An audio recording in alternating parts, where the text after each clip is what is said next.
No, I'm like you. My mind just expands so fast. Exactly. That's how I started doing music. I did a little bit too much mushroom, and instead of freaking out, I got into music. I go, wow, I can do this. Right. Same thing with my artwork. I do liquid art.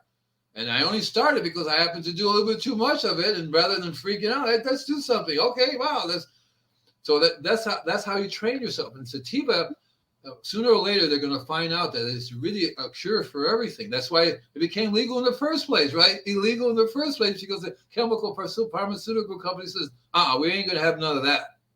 You're not going to grow something that you can heal yourself with. That is not going to happen. Well, that's why they called all of the existing herbs and tinctures on the planet alternative. Right. And those were the medicine until J.D. Rockefeller realized he could tear gas or natural gas and oil and convert it into pharmaceuticals. And so then he bought out all of the medical schools across the country, deemed anything alternative as voodoo and witchcraft, and that only his surgeries and his pharmaceuticals were suitable for the medical industry. Here's something interesting. So I'm a veteran, and I have to go to the VA to talk to these doctors, right? So I just a Wednesday of last week, I'm sitting there with this VA doctor who's really serious, and he says, so are you taking your drugs? And I said, well, first of all, you guys want me to take 4 different drugs, and you're serious. You want me to take this thing, that drug, this drug? This doctor says this one. He said, we want you to take all. I says, no, I'm not taking any of them. But I'll tell you what I'm doing.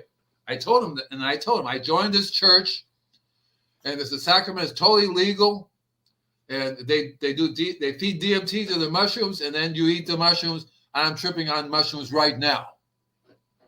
And that's what I told the guy. His mouth drop. He goes, well, does it make you feeling any better? I says, yeah, I don't do any of these drugs, and this is what I'm doing now. And I do it all the time. I have a thing every day. I microdose, and I do a little bit more sometimes. Like I know I'm going to be home, I go for a walk, but I can overdose with that stuff, and it isn't going to kill me. This stuff, the side effects are like worse than the problem.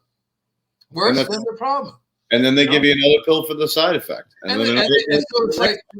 It's like I have neuropathy, right? And I had a really, really, really bad where my body was falling asleep. They said, we may have to cut your legs. We don't have any cure for it.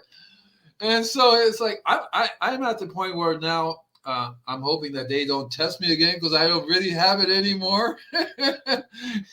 And because I've learned it really has to do with the energy flow, how it flows through your body and what chemicals bind up your body.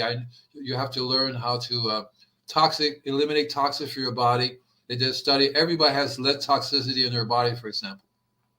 You have to learn. It's all around us. We can't get away from it at this point. It's all around. Exactly right.